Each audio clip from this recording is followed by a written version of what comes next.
So, hello everyone. Welcome to this very special interaction with none other than the High Performance Director of Cricket Ireland, Mr. Graeme West. As you all know, the Indian men's team will be touring Ireland for a two-match T20 internationals later this month, and we are going to talk more about the Indian tour. So, Graeme, let me first ask you: how are you looking forward to hosting the reigning T20 World Cup champions? Yes, very much so. Certainly one of the highlights of our summer here in Ireland. When we were working with BCCI to try to arrange these games, obviously we realised India has a very busy schedule over the next couple of months. When we managed to get that over the line, we were all very excited and looking forward to hosting. Ireland has a power-packed summer of cricket with the men's side hosting New Zealand as well for a historic first test followed by the T20 series against India and then a five-match ODI series against Afghanistan. Can you talk us a Correct. bit more about the summer, power-packed summer? Yeah, for several reasons, we haven't been able to play as much 50 over cricket as we would have liked. Obviously, 2027 is really important in that format with the World Cup, and for Ireland, the World Cup qualifier, which it's now likely to be sometime in quarter one in 2027. So the more 50 over games that we can play, the better. Hence, we went with the five-game series with Afghanistan rather than play shorter series with other formats. So that's very important to us in terms of very much the beginning really of the preparation for the qualifier and what we hope to be the World Cup next October and November. The New Zealand Test match, obviously disappointing in terms of the result, but to be able to play New Zealand for the first time in a Test match in Ireland, we were very pleased to be able to host. Obviously, part of their trip to the UK. And I think, in terms of our limited opportunities in Test cricket, it's very important that we are able to measure ourselves against the best. And certainly over the last couple of years, you'd certainly say New Zealand are right up there with world's best in Test cricket, both home and away. That some of their away performances have been really impressive. See, in India, they did very well last year. Um, and their seam attack bowled very well in the conditions in Belfast, and all credit to them. But certainly a lot of learning. As I said, we don't play as much red ball cricket as we would like. Um, and it gives our players something to think about coming out of that test match. Obviously, the rest of our summer is very much white ball based, as well as the series that you mentioned there with Afghanistan. We are very hopeful that we'll have our first Euro franchise tournament in August and September with a Belfast-based team and a Dublin-based team as two of the six teams. So yeah, it's exciting. We've currently got some domestic cricket being played in terms of T20, which will very much feed into the games against India. So we're sort of using the domestic tournament over the next couple of weeks to help us prepare for the two-game series with India.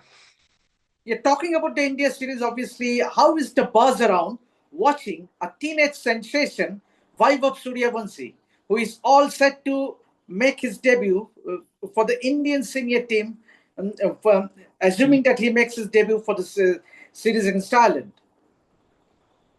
I mean, we were keeping a very close eye, and in terms of obviously the IPL was going on, he was performing very well, and you felt as though there was a chance that he'd be selected. It certainly adds a little bit of additional profile and attention to the matches. It's certainly a big enough challenge for us taking on the world champions, but for this young man in some really good form, it will add to that challenge. It will add to the attention on the games. You know, we're obviously very aware in terms of the audience. It's going to add a little bit extra, but well, I'm sure our sort of team analyst will be working very hard in trying to identify a couple of plans that we'll have ready for him when he comes to Belfast.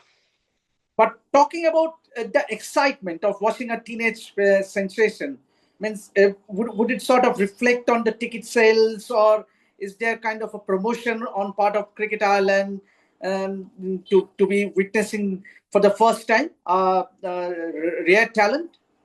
Think the interest with having India in Ireland was significant before he was selected. So the ticket sales would have reflected that already. I think if there were any tickets left for sale, the additional interest will I'm sure we'll be playing to full houses for those games, which is again really good for our players to be playing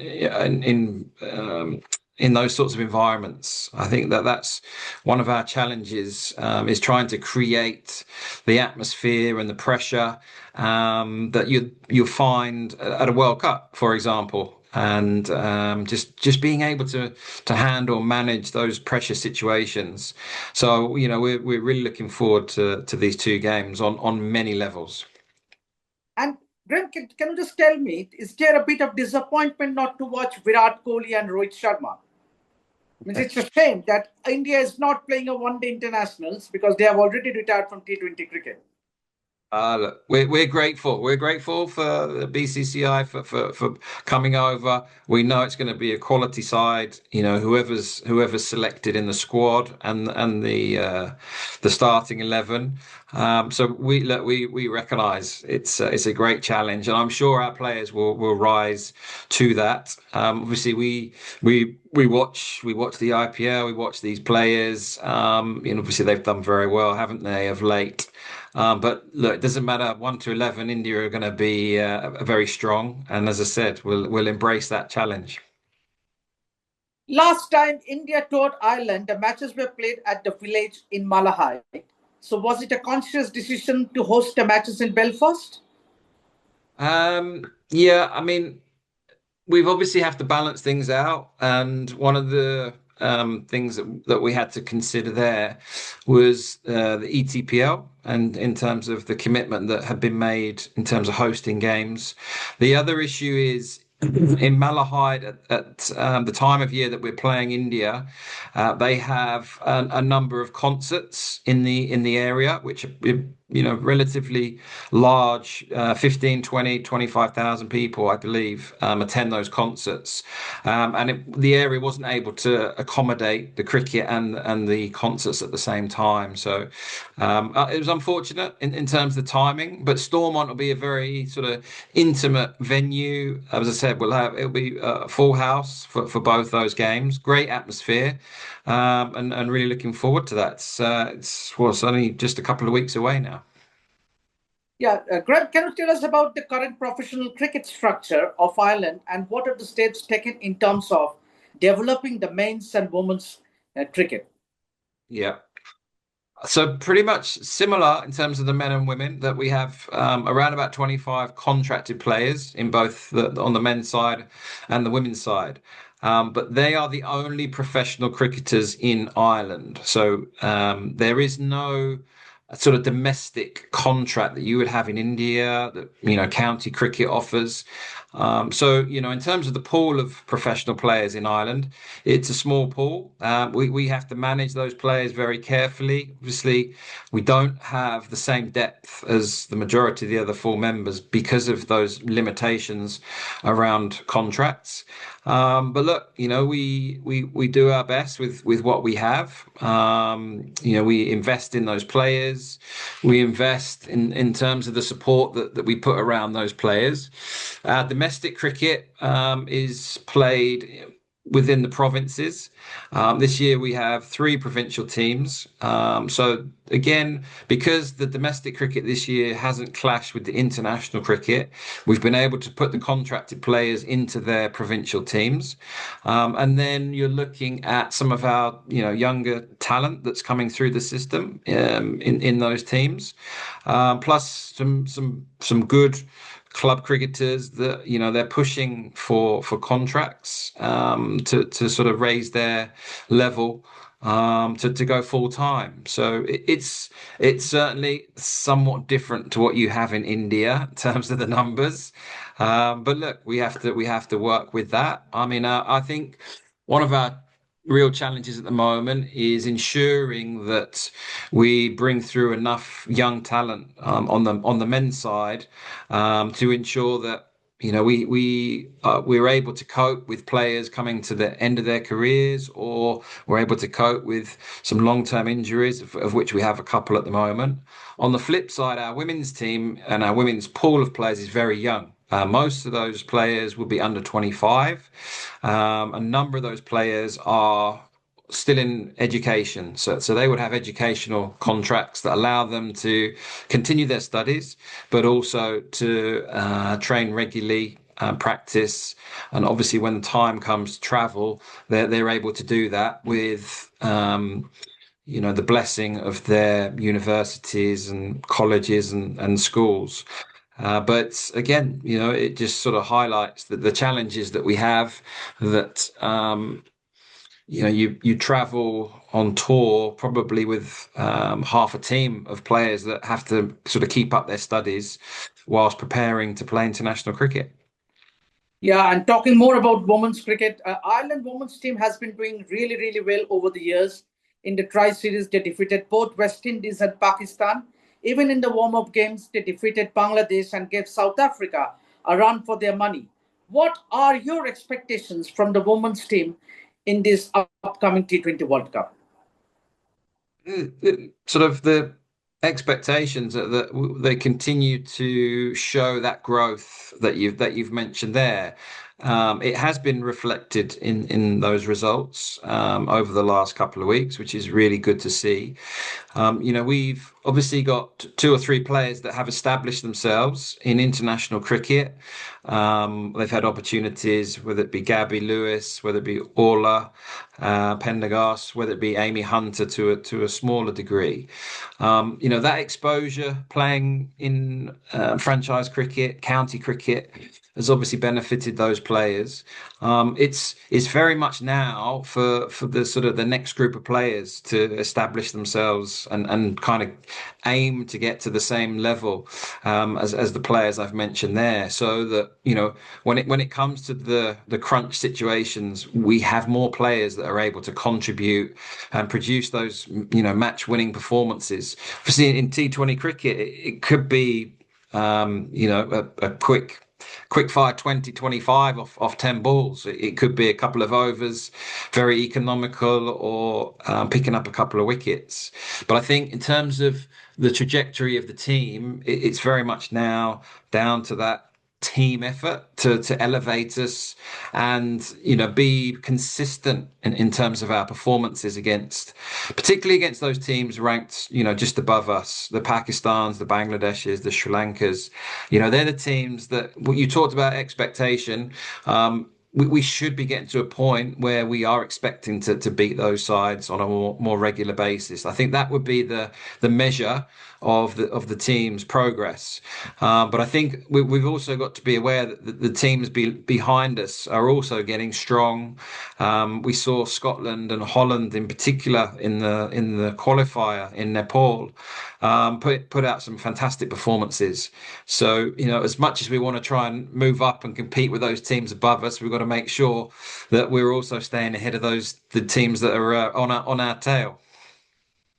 Finally, with Ireland women's cricket growing, do you think they should be getting more matches with top-ranked teams for better performance?